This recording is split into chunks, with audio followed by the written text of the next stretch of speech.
Hi, friends, foes, and other characters, other untoward characters, or toward characters. Like my audience, I wouldn't say is characterized necessarily by towardness or untowardness. It could be one of the two. How about CNN and Politico and USA Today? A big round of applause for everything that they do in the name of gun control, such as publicizing the shit out of anybody who shoots up a school. Um, like CNN, when somebody shoots up a school, CNN is like, you are the number one celebrity. You deserve celebrity status. And we're going to thank you for doing that because we're going to glamorize you and make you a sensation in this country. You're going to be a big star. Everyone's going to know your name and everyone's going to see your face. Eventually, we're going to put the picture of your face out there. So, just a big round of applause to CNN and USA Today and ABC News for giving a platform to school shooters every single time. Literally every single time there's a shooter. And really, the more people that are killed in the shooting is the more likely that CNN is going to put your face everywhere. When these school shooters, um, I don't know. I mean, I guess USA Today or ABC News doesn't realize this, but like school shooters aren't like really nice people, and they're actually just probably motivated by causing the biggest stir, or it's like they're gonna kill enough people just so they get infamy or notoriety, and like it's part of their motivation probably to be publicized everywhere. But I mean, USA Today is on your side. And so is Politico. Like they're just trying to stop these guns from happening and like stop all of these heartless Republican politicians that caused all of it. Whoever is it's just whoever is the highest ranking Republican politician in the area, that's who is to blame. But if you're like the highest ranking Democrat, then you're just you're just trying to fix this horrible problem, even though all of those news agencies like CNN are liberal as shit. And it's just that like why didn't Joe Biden pass legislation to make this not happen if he's the Democrat, if he's on the side of gun control and preventing this? Why didn't he pass legislation just to stop this from happening? And since he didn't, um, even though he didn't, he's not the one to blame or anything. He's just a beautiful soul that shows up at Texas after it happens. Like just so much overwhelming sympathy that he has. Um, it's really like complete bullshit put on by, I mean, all of the echo chamber of television, these fucking Jimmy Kimmel losers and CNN, they all have this same opinion on how guns are supposed to be doled out to people. And then this assumption of the echo chamber of television that you're listening to them and they have something and their opinion is right. When it's really just one opinion, it's just one very specific way of like dealing with this, or like this is how it should go down, that guns are controlled. And we already decided that we don't really care there just because there's this democratic way of doing it. Like, do these Democrats, these libs, they think that this wouldn't happen at all in any other way if you took away this shooter's gun? Like, no, that energy wouldn't manifest itself in any other horrendous way. That would solve the problem if he didn't have a gun in his hands. Like, would you rather that he went and lit a nightclub on fire that had 100 people in it? Um, and killed them, or would you rather he learn to make his own bombs or learn to make his own gun, or what? Like you prefer that? You think that this energy wouldn't manifest itself in some other way? Uh, that's that's obviously absurd, but um, I mean, unlike CNN and USA Today, like the American public or regular people actually don't seek to glamorize school shooters and put their face and their name in front of everybody for the entire country. We actually don't like to hear about school shooters, and we would like you to stop talking about them and making them a big deal every time they do, like they deserve the fame or something. Like a really easy step in the right direction would be to not put these people's names everywhere whenever they do it. That would be a solution. But these news agencies don't give a shit about anybody that was killed in a shooting. They just want ratings. if they did, they wouldn't publicize it every single time because these shooters are just motivated by infamy. Or it's like that's the easiest major level of fame that you can achieve really conveniently just for doing nothing or sacrificing nothing. And so like that option is there for, and there's certain lunatics that take that option. But like every one of them, like ABC and Fox and CBS, are so good natured that whenever somebody runs onto a football field, like we're not going to show them because we're not rewarding bad behavior in this country. We're progressive and we're moving forward. We're not going to give a platform to someone who runs onto a field because they're just the utmost evil, and that we can't say anything good about nonsense, or even though it would be entertaining. But if somebody shoots up a school, put their name everywhere, make sure everybody knows who they are, and let's put their face everywhere too. Everyone should see who this person is. Now let's just stand on the graves of the people who were shot and see if we can make some money off of it and get some ratings. And like Beto O'Rourke, you're just like it's obviously ludicrous idea that politicians need to fix this problem, and then it's really like it doesn't add up at all, because there's all these politicians that are like, why do politicians keep standing in the way? We're just like, you guys are the root of the problem. Beto O'Rourke and Joe Biden, you guys are the very heart of the fucking problem. Like when you were a representative, Beto O'Rourke, why didn't you get whatever done to pass legislation? And I know that you would just say that, well, the other side didn't agree with us, but it's like when Donald Trump tries to build a wall and he offers compromises in order to make that happen to the Democrats, and the Democrats just stonewall him the entire time to make sure that he doesn't get the thing accomplished so he doesn't look successful, then it's like it's completely on Trump for not getting the wall done while he was president. Like why didn't you get that wall done you were talking about? Like he's totally blamed for that.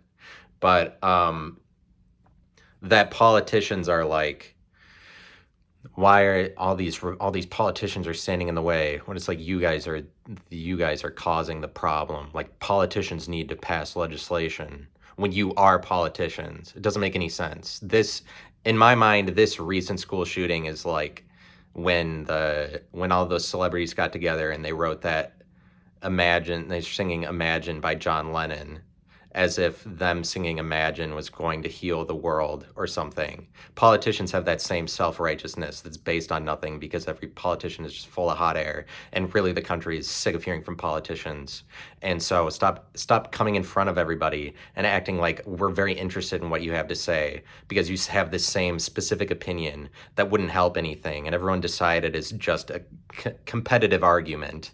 We know it's a competitive argument. That's great that that's the way that you would deal with it, but it's like that's not necessarily going to fix anything the way that you want to deal with it. It's just you have a lot of noise and a lot of resources, being that the entire echo chamber of television is shouting the same thing. We're tired of you shouting the same thing, and we're tired of you not doing anything to help the situation, because what you could do to help is just not talk about it so much, to make sure that the people who do these things are like given priorities and given incentives for doing this in the future.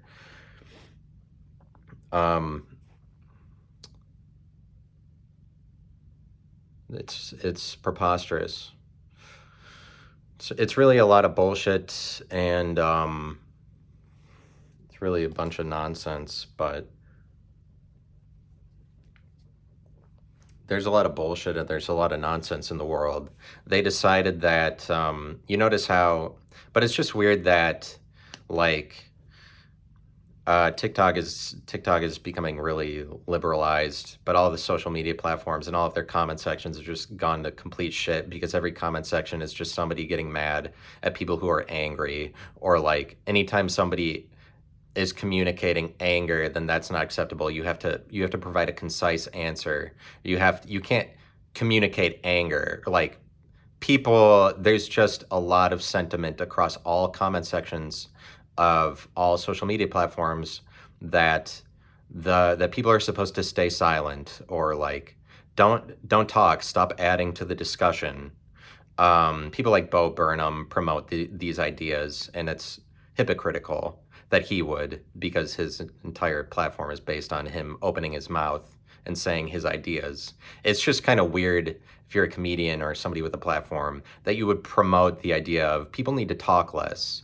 It's like you can do that. And I'm not saying that that's invalid. It's just that it is like obviously hypocritical. Hypocritical isn't the worst thing in the world because everybody is a liar and everybody is a hypocrite.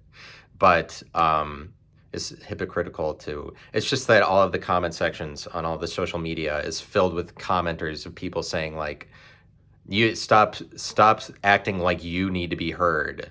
Like this is a sentiment that's taking over the entire country. It's kind of like wokeness, but that's like I said that that's a better description for the wokeness that people are describing is that like across the entire country and in the YouTube comment sections and unfortunately like YouTube and TikTok have too much power to manipulate their algorithms because their programs for their companies are not immutable and they can change the rules of the game whenever they want. They have like YouTube has too much power over its algorithm to choose what comments float to the top because it's the same theme of comments basically in every comment section, which is that people need to be silent, or if you're angry, a simple no will suffice rather than don't say the thing that you're angry about.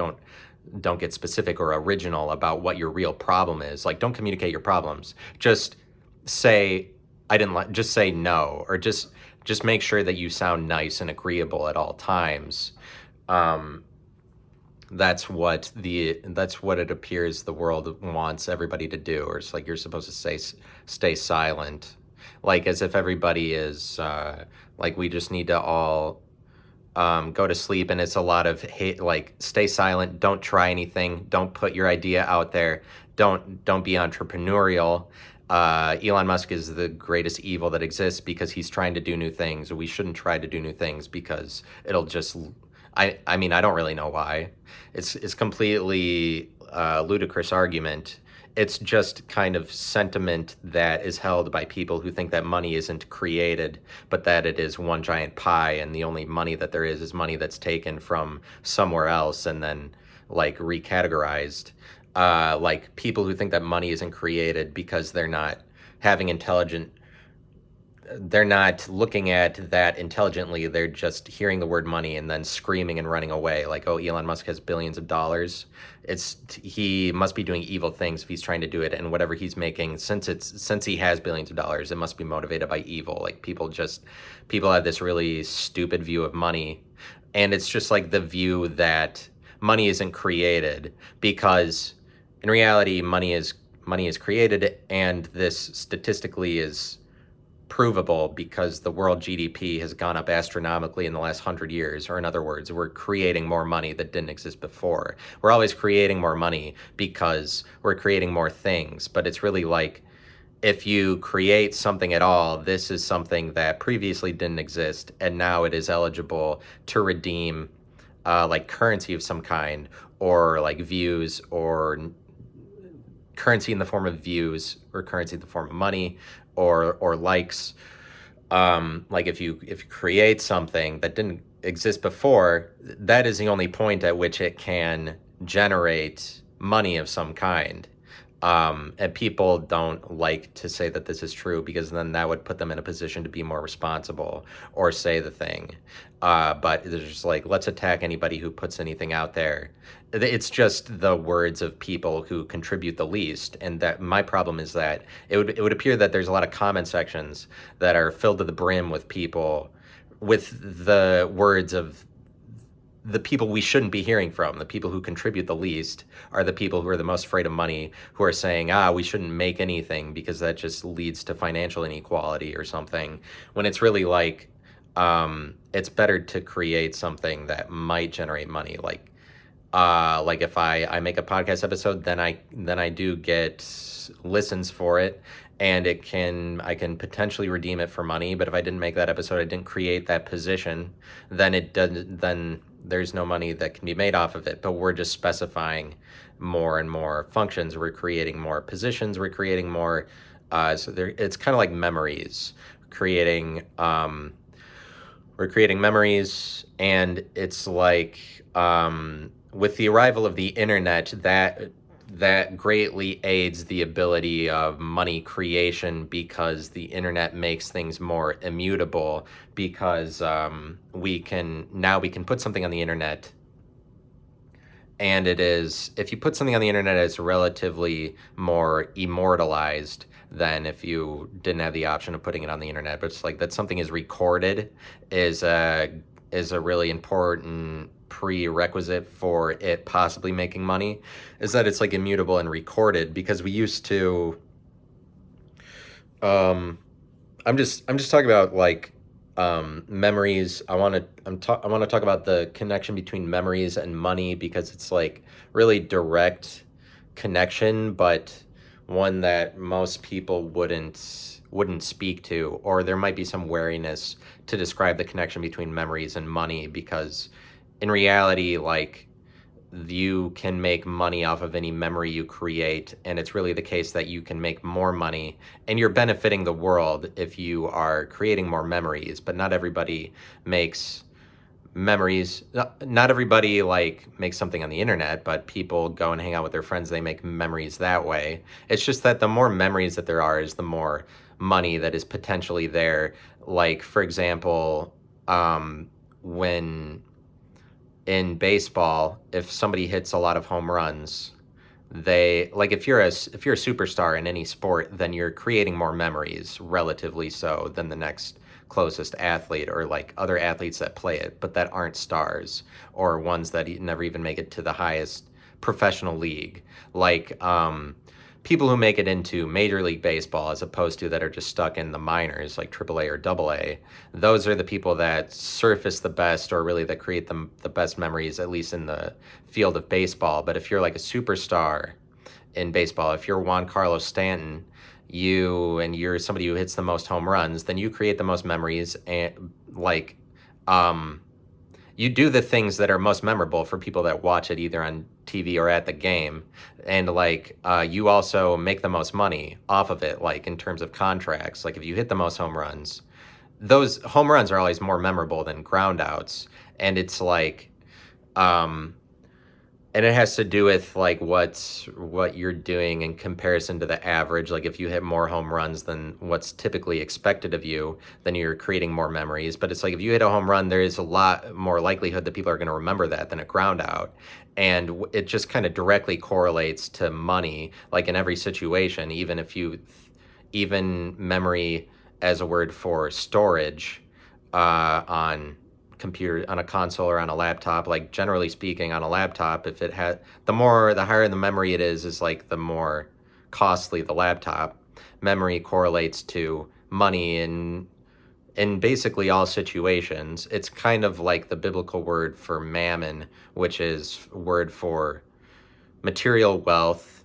I mean, I'm just saying mammon maybe would give you a clue as to, like, mammon is a word for money or material wealth, and is like, kind of sounds like memories, but like possibly that's a word that you could use as a bridge between those two ideas. But it's like, memory in as a word for space or storage kind of speaks to vastness or wealth as it is, but it's like, it speaks to means. And if you have a lot of means, then you have a lot of memory, or you have a lot of storage. Like, if you have a terabyte of storage on your Xbox, then that's a lot of means, where means is a word for money. That's a lot of means by which you can plug in different programs into your console full of means. Your console full, I'm talking about space or memory.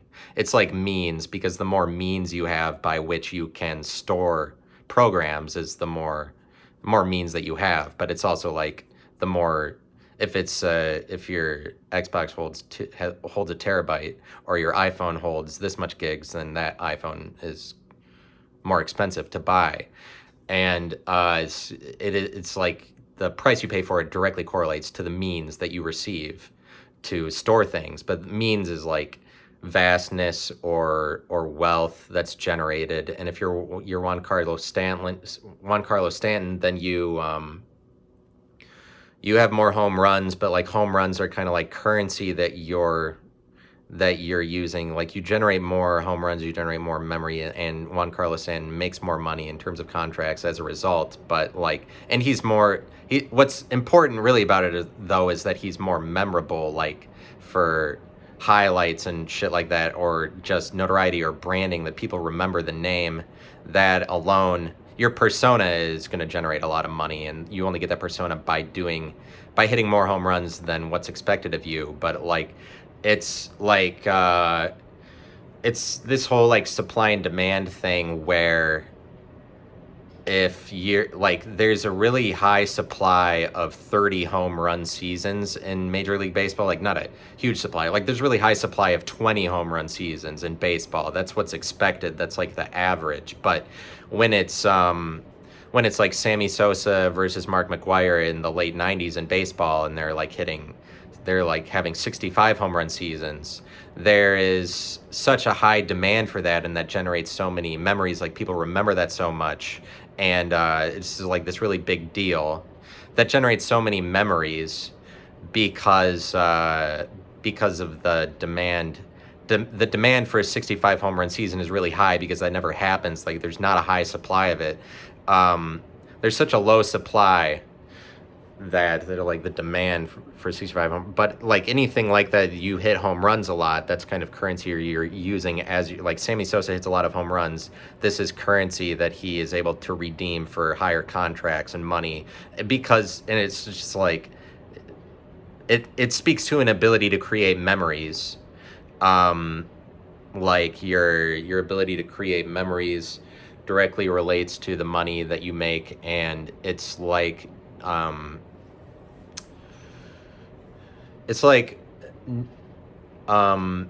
that. I'm just talking about wealth and memories, and then the wealth of your set of memories is so much more increased. So it's like in sports, you can see this clearly play out, that you have the people that generate more memories, or like do things that are more memorable, or whatever. But like, Norm Macdonald is so memorable that, like, all the videos he has on the internet are like, he has these videos on the internet, and it doesn't even matter that he's dead, because he has all these memories that are recorded. But like, I'm making a memory just with this episode, where it's like, if I didn't make it, then that memory wouldn't exist. Like, I know that that's a weird way of putting it. Like, this is a memory I'm making, but it is a memory I'm making right now. And it's like a memory, but if I don't record it and put it on the internet, it's not like relatively immortalized, and I can't potentially redeem any views or anything off of it. So it's like, it's really like all of the moments that you're not putting something out that's like recorded, you're sort of like losing money.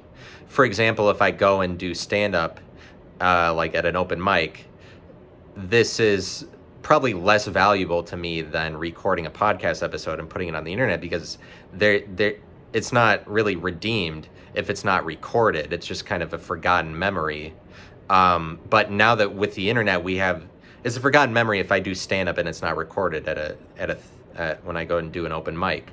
But like, now that we have the internet, we have this ability to record memories, and this really helps a lot in the area of wealth creation, because now you have all these memories that are like permanently there for everybody to see, and we're just like, YouTube is this giant matrix that's collecting all of these memories that people are uploading to itself all the time, and it's really like a brain or something, or it's like a giant brain that all of these memories are being stored on, is YouTube. Or Netflix is like that too, but Netflix for some higher standard, where the memories have to be like a half hour long and cut together. Like, I have a TV show, I mean, I guess it's more true to life, the sort of true to life YouTube videos that you would upload, and they're more true to life than a TV show episode where they've spent all this time editing it and pushing scenes together. But like, the memories, because it just used to be, now that we have the internet, we can immortalize these memories, and as a result of that, you can make money off of them, or make currency off of them, where you couldn't before. And there, because we used, before the internet, we lived in the Wild West, where it's just kind of like vagabonds or travelers in exchanging words and stories with each other, everybody going around. Like before the internet, before you have the ability to record all of your stories and all of your opinions or whatever, all the things that you have to say, so that people know it came from you and it's like immortalized that way. Before that, people are just stealing everybody's memories, and it's like this Wild West. Like that's capitalism, and there's just this whole new like with the internet, because you can put your conversation up there and now everybody can see exactly how it happened. There's not this dishonesty element, and it takes myth and lore out of the equation more when it's just like, this is honestly what happened. Before that, everybody was living in the Wild West, where they're just kind of like stealing each other's stories more easily. Like, not complete theft, but it would just be easier to pull together a number of things you heard, because they're just, everything is disconnected. Nobody knows whose stories are whose or whatever. Like it used to be more the Wild West, but like that's how the competition played out, sort of like capitalistically or whatever, is that people competed for having good stories and having good memories. And so like that whole way of competing with each other is sort of goes away, or at least it's revolutionized quite a bit, at the point that now we can see if the story was from you or not. Now it's like, if you really do have talent, we will know it, because there isn't, like, people can't steal each other's thing. And it aids in, so like a YouTube is kind of like a brain that has all of these memories, collecting all of these memories. But like the memory is the point at which something surfaces, and now it's just like we're creating all of these positions, and we're specifying more and more specifically positions, like services that somebody creates that they can make money off of, like people selling mud water, or different kinds of wallets, different derivatives of the original wallet, or anything like that. And it's easier to promote all of these things too on the internet. We're just like, we create all these new positions, but like any position that's created is like it's like a memory, because otherwise it would be forgotten. The things that don't make money are forgotten, but it's like money, the world GDP is increasing quite a bit all the time. Part of the reason for that is because people are creating so many positions, but it's like, it's kind of heading in this direction where we're creating so many positions that so many things are being recorded. Like, we have so many more opinions that are available to us, that we can weigh, like, information. We're getting so much data, so much information, that it's like headed in this direction where you wonder if will everything be recorded in the future, because that is the direction that, like, relatively more so, everything is being more recorded. And there's that Black Mirror episode where they have where the characters in the episode have these things over their eyes that record their entire lives, so they can play back any memory and see it exactly as it happened.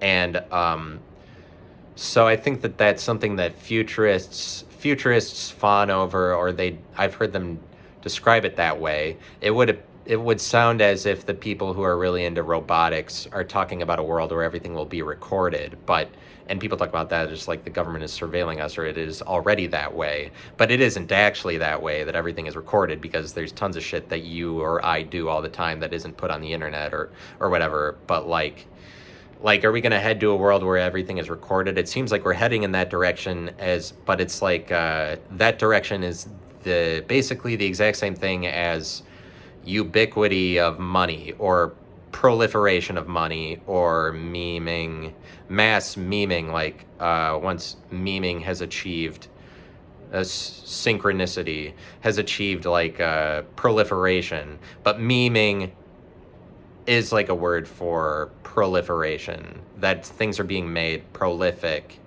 Things are being made more prolific, but it's really like you have more opportunities to make money, the more things that you create, the more memories you create. If you don't create memory, then you don't have any opportunity to make money. That doesn't mean that the memories you create will make money, but it's like it's only at the point you create a memory that you have the option to make money. But it's like all of these new memories are being created all the time, and new things are created all the time.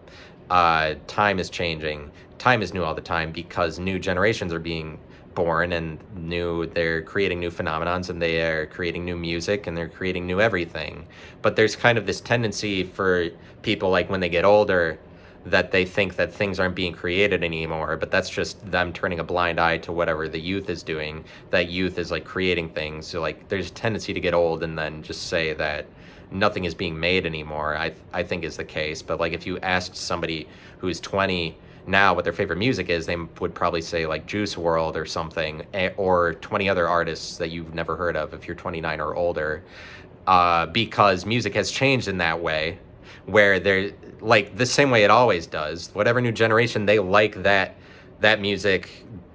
People who are 20 like Juice World just as much as people who are 20 in the 60s like the Beatles. It's no different, but it's like, that's why Rolling Stone is Satan, is because they act like music ended at the year 1990, just because Rolling Stone is most identified to music that happened from 1960 to 1990, because that's when they were most popular. That's when they had the ability to monopolize the music market the most, or they're the biggest name in it, before things became more decentralized and then there's more people being music critics or whatever. It's like Rolling Stone is really defined to a time when the Rolling Stones, the band, were really good. And Rolling Stone is just Satan. Even the title, like being a Rolling Stone, is an idea for kind of satanicness, I would say, because it's like velocity Rolling Stone is velocity as opposed to position, where position is identifiable. Position is the particle. Velocity is something like the wave. That's not a direct correlation. That's not a scientific fact that I just said. But like velocity correlates to a wave, and position correlates to velocity correlates to wave, position correlates to whatever the other one that I said was. But it's like God is identified and Satan is unidentified, and that's the truth of the matter. God is position, Satan is like velocity. Satan is unidentified because he just shapeshifts into whatever. God is like integrated. Satan is disintegrated, disunity, disconnected, division, Satan is unidentified, God is identified. That's what I'm saying. But it's like Rolling Stone embodies the idea of something that's moving all the time, so you can't ever tell. It never has to identify itself as anything. That's the same thing that you do to make really good music. And like the Rolling Stones completely embody the idea of a Rolling Stone, because all that they do is make new albums again and again for like 35 years in a row. And then if they interview Mick Jagger, he's like, I don't give a shit about my last album. That music sucks, because he's like doesn't care about being identified by any album, and that's sort of what makes him great. But like that era of music is over, but the Rolling Stone is going to act like music ended in 1990. But like, unfortunately, but it's just that the time where we could centralize music to a single entity that's able to criticize it, that's over. Because the same way that there used to just be 3 TV channels like ABC, CBS, and NBC, and they controlled the market for TV, and the way that TV is doled out, it used to be more centralized. The way that music was doled out, there used to be a lot fewer voices for music criticism. And so the Rolling Stone wishes that was the time period we lived in. We don't live in that anymore. So when they put out a list of the top 500 greatest songs of all time, they're all like, most of it is just shit from 1960 to 1990, and they also are completely tone deaf to whatever happened in the last 25 years of music, because they will put in artists from the last 20 years, but they're just shit that they've heard off the top of their head without really delving into it. So they're just going to put like Lizzo or Hotline Bling from Drake is one of the top 200 songs of all time, according to Rolling Stone, because they don't, even though that song is just a meme and contributed nothing and influenced nothing in music, they're just like, they heard about Hotline Bling or they heard about the meme. And really their list of the top 500 greatest songs, a lot of them are songs that we just that have been played in front of us over and over again, like on American commercials, that they're like songs that are memes that we've heard over and over again that we fucking hate to hear at this point. A lot of them are that because they're like, we had to include it, but they're like, there's a ton of artists for them to, they like the Rolling Stone top 500 greatest songs of all time. They have to include 30 songs by the Beatles, even though like Help by the Beatles could have never been released and nobody would have even blinked because at that point the Beatles were already big. Like you don't need a 30th song by the Beatles in the top 500 songs of all time. You could just put like 5 of them or something because they already did the thing. We already know that how great and influential they were. It's not like it's not like they all of their fame was based on the song Help, and so you don't need to put Help in the top 50 or whatever it is. You just forget about that one because it didn't influence anything. It didn't change anything. But they're like um, but anyway, but so the um, Rolling Stone, a time when they identified the music and whatever it is. But I forget why I started talking about that. But it's like people create memories, and that's real hot that they do that. If you didn't create the memory, then you wouldn't have a shot at it. But like they let Norm Macdonald do the they let Norm Macdonald be the new guy, like the new Chris Farley. Do you know that happened? It happened recently, like a changing of the guard. I mean, at least sometime in the last year or however long it's been since Norm Macdonald died. They're actually going to let him be the new Chris Farley. He got promoted and he is Chris Farley now. Norm Macdonald is. Used to be Chris Farley's job to be the greatest reigning dead guy that's still alive, but now it's Norm Macdonald's job. They're choosing that it's him because of his, like, oh, he's actually the best at creating memories. If you're really good at being the dead guy that's still alive, like Chris Farley is, like everybody likes to talk about him like he's still alive, or they can't forget about the impact that he had. If you are that, then you're somebody who's just great at memory creation. And this is just really one of the most important characteristics about Norm Macdonald. What makes him so popular is his memorability, like his ability to entertain, and his memorability, his ability to create memories, because he has all these videos that are, it's just like, it's hard for him to go away. But it's weird that we live in this age now where there are so many different, it's like there's so many different forms of money being created since everybody can make their own memories, and so many different people have a voice now that they're able to put that voice in front of you. The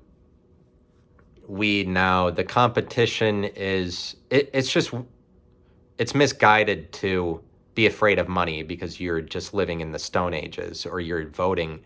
Like if you get on the internet and you're talking about how Elon Musk is an idiot for making the tunnels in Las Vegas because we already had roads or whatever. So, and he's just doing it because he has billions of dollars.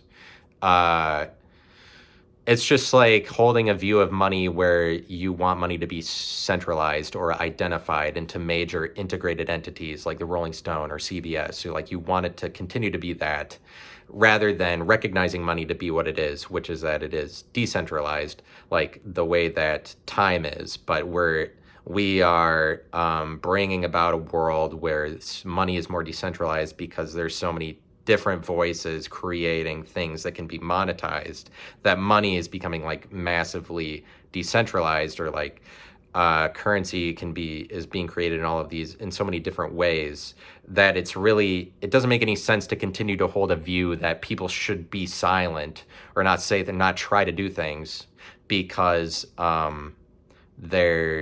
because anytime that you do, you're just creating more money. But like this brings about a world where there isn't financial inequality, because it's the world where there are these major entities that hold all of it that bring about financial inequality. But people are afraid of change, and so they continue to hold superstitious views that like they're worried about what will happen to money, and so they need it to stay in a state of things that it is currently. But like money is just being decentralized because there's so many different positions that are being created. There's nothing you can do about it because that's the way that money already is. And it's really just that more people are saying things and then redeeming views and money for the things that they say more so than ever before. Um, this is forget what I was about to say. This is what happens. Since people are doing that, it's like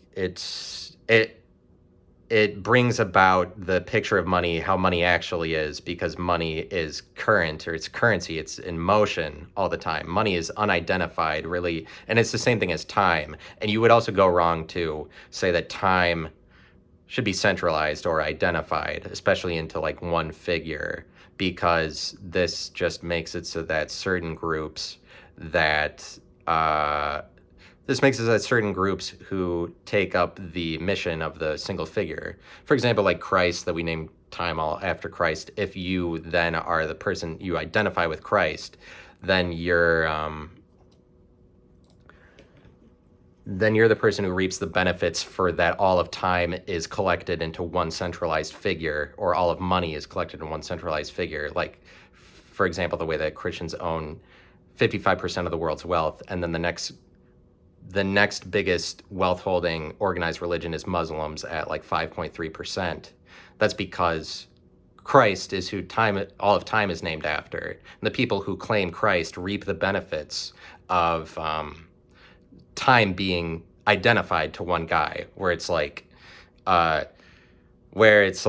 you're going wrong to identify time to one person, because time always changes. And really, like, if you're really going to have an accurate conversation about what time is, time changes all the time. You can't come up with enough different things to say about it. It's the same with money or memories, or like different people creating different memories, putting their shit on the internet is a more accurate description of what money itself is, because money is ethereal and it changes all the time. You can't pin it down. You have to pin it down in order to bring it into reality at all, in order to monetize something. That's the only point at which you do, like, you have to create the position, and then the position is a representation temporarily, or like really microscopically, of what time itself is. It's just like a momentary representation of the entire thing. Whatever position you create is like grasping time or grasping money momentarily. It's your take on money or your take on time, anything that you create. It's like is that person's take on money, because everybody else has a different take on it. Everybody else has a different way of going about trying to reap money from the thing that they created, because everybody has different voices. But like, if we get to this state of things where thousands of memories are being created and immortalized on the internet across thousands of people, which we're doing and doing more so, or like go in the direction of everything is being recorded, then this is just a world where way too many different forms of currency exist, basically. But this is, like, for some reason, the world that people are afraid of. And this is a world that people resist by being afraid of money, by holding superstitious views of money that make it continue to stay with the same standards, like standing over the same standards. It's saying that the standards of money need to be the way that they are currently and not change. And so I guess maybe the question would be, like, are we definitely headed to a world where money is becoming more decentralized? Or, like, it's kind of like an argument for cryptocurrency or whatever. And like I said in a couple episodes back, I'm not going to tell you to invest in crypto or not invest in it, but like anymore. But I'd say that if you do, you should invest in Bitcoin and Ethereum. I didn't take out my holdings in Bitcoin and Ethereum because I think that it'll still work in the future, because ultimately it should work. I don't know how. I don't know what that pathway is. It might take a while. It might take longer than I would have thought. Like, it might take a whole decade before there's really any changes with it. But I feel like it should work itself out eventually, because it's global. But I don't know what path happens that causes that or anything. Like, I don't have enough knowledge about it.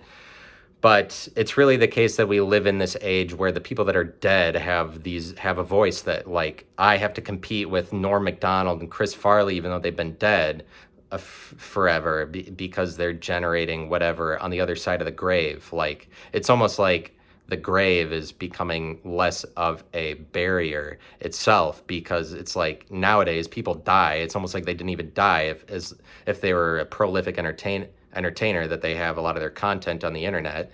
You're just as much in the game as anybody who's making it now. You just can't produce any more of it. But it's like how gold or Bitcoin, there's a finite supply of it. Now there, like Norm Macdonald, there is a finite supply of his content because he's not making more of the supply. But in some senses, that might not even hurt you, because it just rarefies the content that you made. And so it's like now I have to compete with all these dead people, but it's like the network of dead people are being merged with the network of living people, as if like death is becoming less of a thing at all. Because like I'd say that it's not accurate to continue to recognize death to be this absolute thing where the person is completely gone, because they're not. If they have some recordings of themselves, or they left some books behind. Like that's not a substitute for life, obviously. Like, but I'm just saying, that barrier itself is being disintegrated or decentralized, like the grave. That both sides of the grave are being merged with each other now, with something like the internet. So I have to compete with because with these people that already made these memories that are already noteworthy, with the memories that I make. But this is like that's memory for you. Memory is like a pretty adaptable or complex idea. Like it has a lot of utility. Like memory itself is kind of on either side of the grave, because you can remember things about somebody that's dead, or remember things about somebody that's alive, or the memory of somebody can stick around even when they're dead, or it can be around when they're alive. Like memory already goes on either side of the grave. And so it would make sense. That in a world where we've captured the ability to immortalize memories on the internet, that the divide that happens between dead and alive itself is being disintegrated. Like memory disintegrates that thing on its own by being an idea that's able to exist on either side of the grave. And so now in a world where we're just like capturing all these memories and more of them,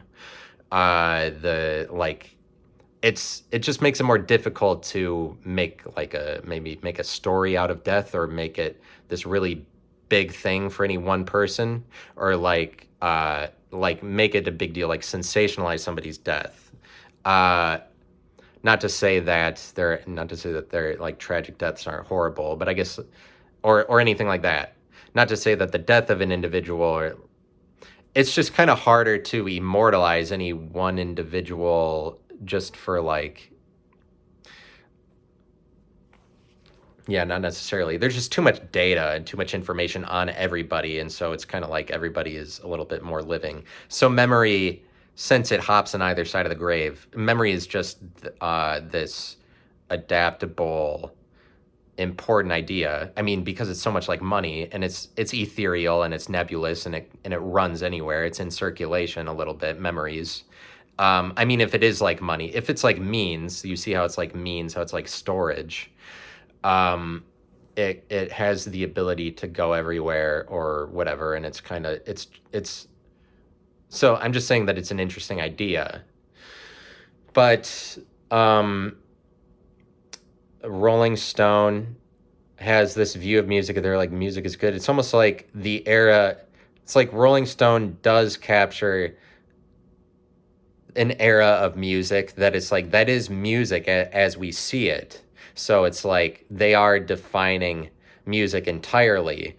Like it's hard to escape from whatever the Rolling Stone era of music is, where Rolling Stone is the biggest name in criticizing it. And like that era where everybody knows that music from the 60s is the best, like rock and roll. That is so good. Rock and roll is so good, but that's almost like the era of good music. But then there's other eras that come along that they're titled things that are slightly different. And Rolling Stone doesn't have the authority of new eras that come along. All they have is the authority over like the era of something like good music. where it's like everybody knows that good music is the Beatles, but in the time that I've been alive, the one of a major evolution of music is that popularity of bad music or of meme type music, like Friday by Rebecca Black, is she puts that out, and obviously she gets a lot of hate for it. But I've been thinking about this recently, and I've been watching a lot of interviews of Rebecca Black that she's done over the years, and she's always really upfront about this thing that happened to her because she makes a lot of videos like at different times in her life since this happened in 2011 that she put out Friday. She makes different videos where she goes on the internet and says she talks about what happened or what she felt about it. Like she's really open about it. And that is actually probably the best way of dealing with the situation, where a lot of people would be more secretive about it. But she's like open about, yeah, this is what happened. Like my family spent, people know that her family spent $4,000 to make this video. And she's like, her real family is in the music video and shit like that. And there's this BuzzFeed video.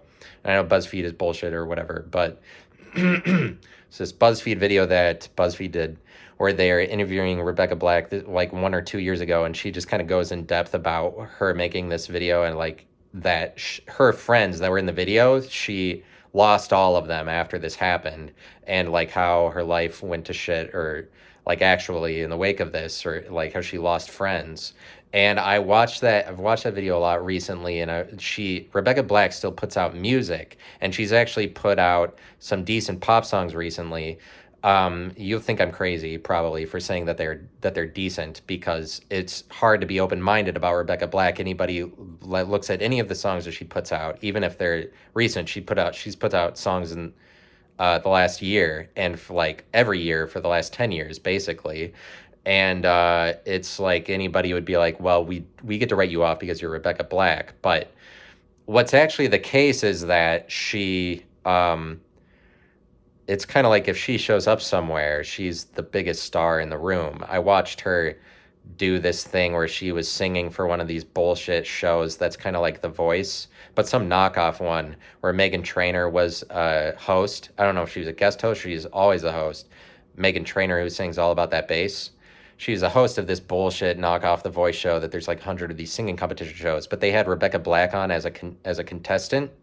And she showed up and she's like talking about, yeah, I'm Rebecca Black. And basically you can tell just from her showing up and being the person on the stage that she is so much bigger a star than any of these like celebrity hosts that they have, way bigger star than Meghan Trainor. Like everybody in the audience is like wowed that she's there. It's like if she shows up somewhere, she's kind of like the biggest star in the room. And it's like, it's really the case that what she did in making that song, she made this terrible song, but in some cases the song could actually age really well, because there's a lot of people that make music now that is like a major innovation of current music, because people don't really know what to do or what to sing about. Like it's very difficult to write lyrics that are good, because like we've heard all of them, or most of the time, if you're writing a good song, it has to do with love or something, and we're kind of over the era of love songs. And there's a turning point for love songs themselves when, at the point that Taylor Swift and Sarah Bareilles both put out a song, like basically within the same month.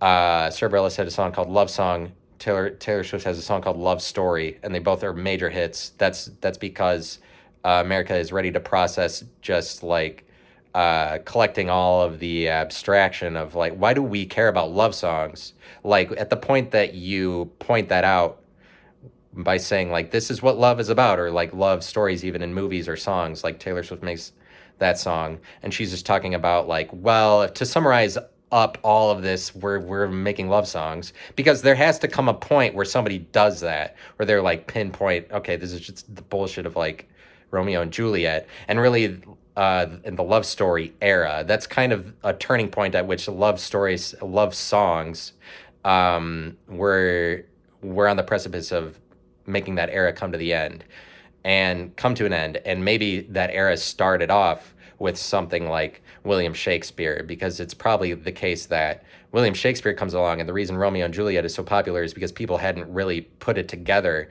that, like, oh, that's what life is about, or it's like that's he really captured something that we were all thinking. Like, Romeo and Juliet must have been so incredibly groundbreaking at the time. It was probably something like, and I've looked up as best I could historically what other love stories or like genres of love writing literature existed at the time, and there's a couple things that you would have said were like a more original love story than Romeo and Juliet. But basically, William Shakespeare came along, and he's the first person to be successful at totally popularizing the love story for like the world because of the impact that this thing had. And it's like he's kind of the first person to say like, oh, this whole human experience of, or he's one of the first people, like really the first person to massively popularize that this whole thing of the human experience that we have, or like men love women and the romantic relationship of that and like the beauty of it or whatever. Like Shakespeare's able to capture this, and people couldn't get over it, and they've still, like, it was so groundbreaking that people are talking about it hundreds of years later. And it's like, in some senses, that era of Shakespeare love story ishness that's portrayed in all kinds of songs and movies ever since then comes to an end at the point that you see where, like, okay, yeah, a love song or a love story is summarized in this way, or whatever, like by Sarah Bareilles or Taylor Swift. And like, I forget why I'm talking about that. I'm talking about Rebecca Black, but she's a big star. But there's this. I was bringing up that point to say that what we're coming out of for this era where you're the Beatles and you can write about love as long as you want, because people don't, because that's still always good, because you're in the era of you're right in the heart of the era of writing love songs. If you're the Beatles, you can totally write about that, and like nobody's gonna be like, oh, that's old hat or anything. That is in the Rolling Stone era. This is the era of music, and we see on TikTok pretty clearly that there's this transition from music to sound where people aren't calling songs anymore, they're calling them sounds. But it's like the world of sound is eating, it's subsuming the world of songs. But it's like sound is the evolution of songs, where songs is now becoming this more antiquated form of poetry or genre of literature that is being replaced by the new genre of literature, the new thing that we call it, which is sound. Sound is subsuming songs. So it's almost like you see musically how it's probably more valuable going forward to be like a sound technologist, sound technician, master of sound, than it is to be a musician, because all of the music that's being created is a result of you have to be a sound engineer, like a sound virtuoso. We see literally how sound is subsuming songs, and so there's this new era beginning that's more about sounds, and it has to do with like coming up with describing sound electronically, because there's so many electronic sounds, digital sounds that can be created, memories, so many ways that we've specified sound that you get to do through electronic music, that it's more difficult to do with just instruments, because instruments are less, I mean, they're more like identified. They're more integrated. Digital music is all disintegrated. This is like it's like currency. It's because there's so many different sounds, you can't pinpoint any one of them. There's no way of identifying them because there are so many different versions of it. Like electronic music exists in so many different ways, and it has the capacity to do so much more than physical objects, because you have to take the time creating a physical object. It's so much easier to create derivatives of electronic music for the people that create those sounds than for like creating a new instrument. You have to go whatever. There's a lot more work that's involved in that. It's a lot less efficient, and more efficient technologies have come around, and that's why the era of sound is eating the era of songs. But it's like you can see how song is just kind of like the word sonnet or poem, where it's like that is an era of literature that is possibly coming to an end. But the only way that the era comes to an end is when it's replaced by basically a new word for the same thing.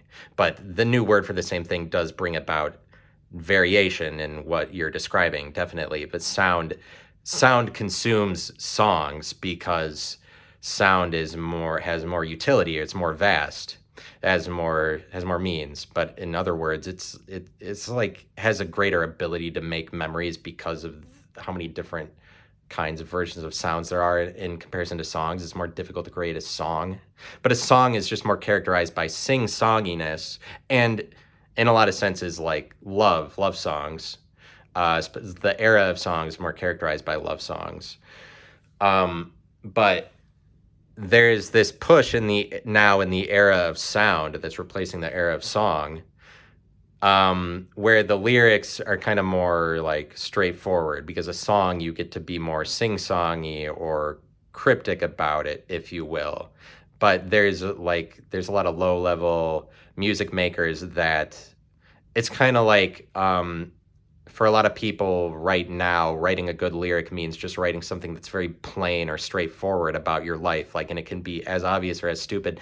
Like, kind of the way that there's so many more memories being created, but a lot of those memories are just like what I'm doing right now. It's just somebody sitting in their house, but it's like now you can monetize the memory of yourself sitting in a house, or it's like you can see a memory as just something you doing something in your house, because so much of our lives now are spent in our house, or it's like there's so many fun things you can do. It's like the realm of memories, like moving indoors. And basically there's a lot of people that are writing songs that are just like, I went to my house, or whatever, because this is like this is like one of the only ways that lyrics are able to evolve at the point that we've already sung everything else. Is like you just have to, like, people are just getting really straightforward and honest. And really, Rebecca Black's Friday is extremely innovative in this department for like an era of music where things are getting more straightforward, because the lyrics in that song are just like, I went and ate a bowl of cereal. I went and rode around with my friends. It's Friday. Tomorrow's Saturday. Next day is Sunday. Completely straightforward and totally ridiculed at the time. But this is actually the way that people are innovating lyrics as it stands now, is that they're getting as stupid as possible like this, because this is like one of the only directions it can go, where you're just describing, like, obviously it's like describing your boring life and shit like that. Rebecca Black was so ahead of the curve, but because all of the negativity of the perception of that happened up front, the song and her persona kind of just ages positively, because it has nowhere to go but up.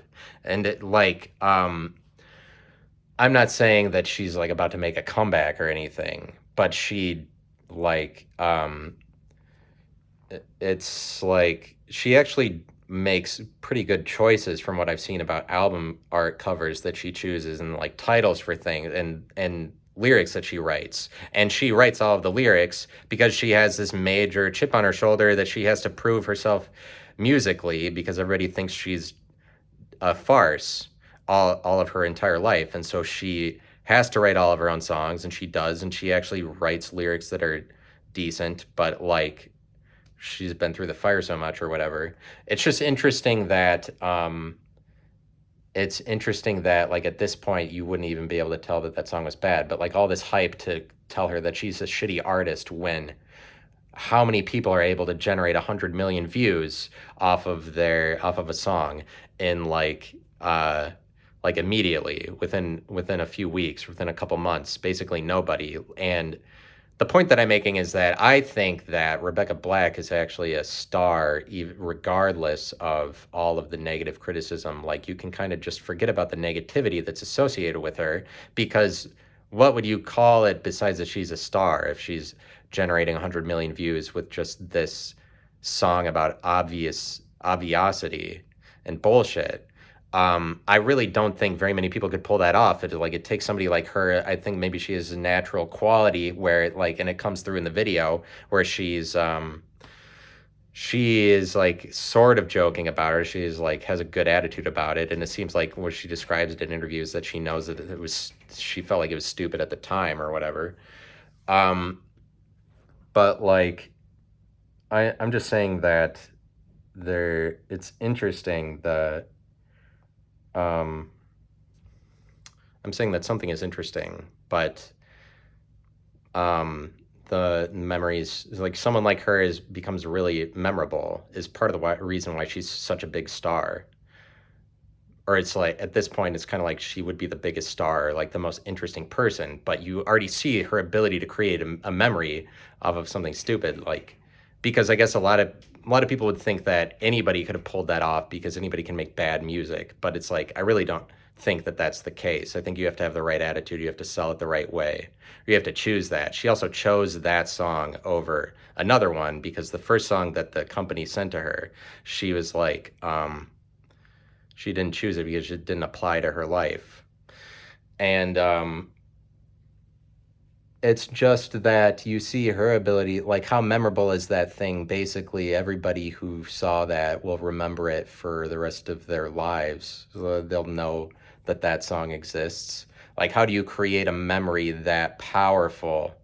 Like, even if it is shitty music, it's crazy that some people's ability to do that, where you, if you're the star, then you're the person who has the ability to create the memory, but it's like create money and views and numbers off of your name and likeness or whatever. Some people have that ability, some people don't.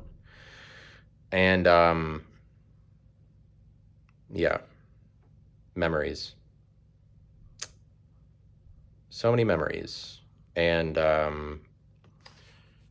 yes, talk to you all later. Goodbye. Subscribe to my YouTube.